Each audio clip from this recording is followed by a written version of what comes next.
Praise the lord. ક્રિસ્મલ અભય તથા બહેનો, દિવ્ય અને દિવ્ય સંદેશમાં તમારું સ્વાગત છે. માર્ચ 10મી તારીખ. આ સંદેશ સાંભળના તમારા સૌ માટે અને તમારા પરિવારજનો માટે વિશે પ્રાર્થના કરું છું.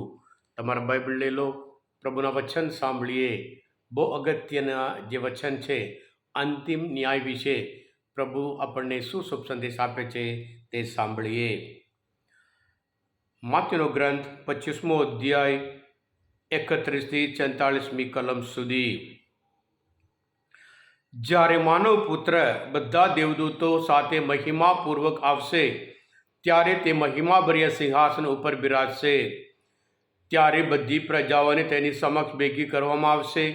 જેમ ભરવાડ ઘેટાને બકરાથી જુદા પાડે છે, તેમ તે લોકોને એકબીજાથી અલગ પાડશે. તે ઘેટાને પોતાને જમણે હાથે અને બકરાને ડાબે હાથે ગોઠવશે. પછી રાજા પોતાના જમણા હાથ તરફના લોકોને કહેશે, આવો, મારા પિતાના આશીર્વાદ તમારા ઉપર ઉતર્યો છે. સૃષ્ટિના પ્રારંભથી તમારે માટે તૈયાર રાખેલું રાજ્ય ભોગવો. કારણ મને ભૂખ લાગી હતી ત્યારે તમે મને ખાવાનું આપ્યું હતું, મને તરસ લાગી હતી ત્યારે તમે મને પાણી આપ્યું હતું, અને હું અજાણ્યો પ્રવાસી હતો ત્યારે તમે મને આશરો આપ્યો હતો, હું ઉઘાડો હતો ત્યારે તમે વસ્ત્રો પહેરાયા હતા, હું માંદો હતો ત્યારે તમે મારી ભાળ કાઢી હતી, હું કારાવાસમાં હતો ત્યારે તમે મને મળવા આવ્યા હતા. વધુમાં પ્રભુ વિશે કહ્યું, હું તમને સાચે સાચ કહું છું, આ મારા ભાઈઓમાંના અદનામાં અદના માટે જે કર્યું છે તે મારા માટે જ કર્યું છે. આ પ્રભુની વાણી છે, તે આપણો આધાર છે. ખ્રિસ્તમાં લભાયતા બહેનો, અંતિમ ન્યાય. અંતિમ ન્યાય આપણને ગભરાવા માટે નહીં, આપણું જીવન સુધારવા માટેનો એક અદ્ભુત સંદેશ છે. વાર્ષિક પરીક્ષામાં જે પ્રશ્ન આવવાનો હોય, આપણે પહેલાંથી આવડે એ પ્રમાણે આપણે યોગ્ય તૈયારી કરી શકીએ છીએ. એટલે જીવનના અંતમાં જે પરીક્ષા થવાનું છે, જે પ્રશ્ન છે, એ આજના શુભ સંદેશમાં બહુ સ્પષ્ટ રીતે પ્રભુ ઈસુ આપણે સંદેશ આપે છે. અંતિમ ન્યાય એક સાચી વાત છે. સાથે સાથે આપણા દરરોજ જે બોલું છું, જે કાર્ય કરું છું અને જે વિચારું છું, એના દ્વારા હું મારા જીવનમાં હું ન્યાયાધીશ આગળ ઊભો છું. આ બધું મારા વિચાર, ઉચ્ચાર અને આચાર, એ બધું મને ન્યાયાધીશ ઈશ્વરની આગળ મને લઈ જાય છે. ખ્રિસ્તમાં ભાઈ તબેનો, આજના શુભ સંદેશમાં કે જે ખોરાક આપ્યું હોય, પાણી પાયું હોય, સ્વાગત કર્યું હોય, કપડાં આપ્યું હોય, મુલાકાત કરી હોય અને સાથે જેલમાં હોય એમને આશરો આપ્યો હોય, આ છે અંતિમ ન્યાય. બહુ બધા સરપ્રાઇઝીસ, નવાઈ લાગશે.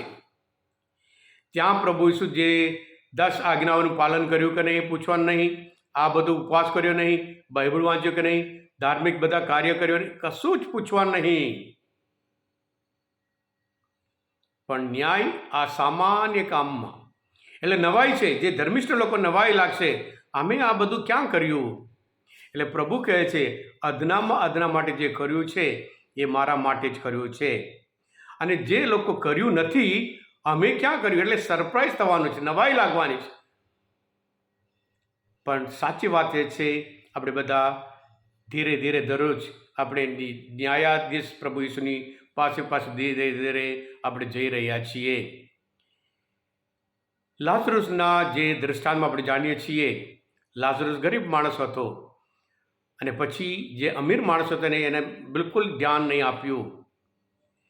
આ લાઝરુસ માણસ ઈશ્વરના ભરોસે જીવ્યો એટલે સ્વર્ગમાં ગયો. જે પૈસાદાર માણસે ધ્યાન બિલકુલ નહીં આપ્યું, એ નરકમાં ગયો. સ્વર્ગ અને નરક એક સત્ય છે. બાઇબલ આપણને શીખવાડે છે, ધર્મસભા આપણને શીખવાડે છે.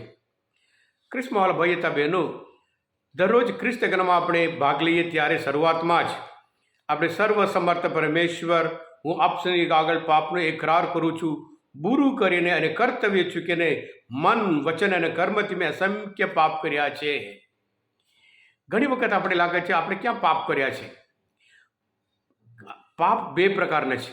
જે પાપ કર્યા હોય એ સારા કાર્ય જે નહીં કર્યું હોય એ પણ પાપ કહેવાય છે. કર્તવ્ય ચૂકી નહીં, સારા સમરું નહીં, એનું કર્તવ્ય. બીજા બધા પુરોહિત અને બધા આવીને ગયા, પણ આ માણસ ઉતર્યો અને એની સેવા કરી. અને છેલ્લે પ્રભુ ઈસુ કહે છે, તું પણ જા એ પ્રમાણે કરજે. દયાળુ પરમ સુખી છે, કારણ દયા પામશે. બાઇબલના પહેલા પાનથી છેલ્લા પાન સુધી એક વસ્તુ ઈશ્વર આપણે માનવજાત ઉપર બતાવતા હોય એ દયા છે. પ્રભુ ઈસુ પોતે કહે છે, હું તમને નવી આજ્ઞા આપું છું, જેમ મેં તમારા પર પ્રેમ રાખ્યો છે એમ તમારે પણ પરસ્પર પ્રેમ રાખવાનો છે. પ્રભુ આપણા ઉપર એટલે છેલ્લો અંતિમ ન્યાય પ્રેમના આધારે છે. પ્રેમના લીધે આપણે કોઈને ખાવાનું આપીએ, પ્રેમના લીધે આપણે કોઈને પીવાનું આપીએ, પ્રેમના લીધે આપણે મુલાકાત કરીએ છીએ, પ્રેમના લીધે કોઈને આશરો આપીએ છીએ. પ્રેમ. હિબ્રુના પત્રમાં પૌલ પોતે કહે છે 13મો અધ્યાયમાં 16મી કલામાં, ભલું કરવાનું, તમારી પાસે જે હોય તે વહેંચીને વાપરવાનું ભૂલશો નહીં, કારણ એવા બલિદાનોથી ઈશ્વર પ્રસન્ન થાય છે. એટલે આપણે પ્રભુના સંતાનો તરીકે પ્રભુએ સ્પષ્ટ વાત કરી છે કે સામાન્ય કાર્ય દ્વારા આપણે સ્વર્ગમાં પ્રવેશ કરી શકીએ. સામાન્ય કાર્ય દ્વારા આપણે શાશ્વત જીવન જરૂર પ્રાપ્ત કરી શકીએ. હા કૃષ્ણવાલા ભાઈ હતા બહેનો, આજના શુભ સંદેશ, આ મનોચિંતન શાસ્ત્રપાઠ સમજવા માટે, પ્રભુ શ્રી ઓળખ માટે મદદ તરફ થયા હોય, તમે પોતે દિવ્ય ધ્યાન દિવ્ય સંદેશ સબસ્ક્રાઈબ કરજો અને બીજા માટે પણ ફોરવર્ડ કરજો, કારણ તમે બધા આશીર્વાદિત છો, અભિષિક્ત છો. પ્રભુ ઈસુ, હું તમારામાં વિશ્વાસ રાખું છું. પ્રભુ તમારા અંતરમાં વસો. સર્વશક્તિમાન પરમેશ્વર, પિતા અને પુત્ર અને પવિત્ર આત્માનો આશીર્વાદ તમારા સૌ પર ઉતરો. આમેન. બોલો દિવ્ય દયાનો જય. God bless you all.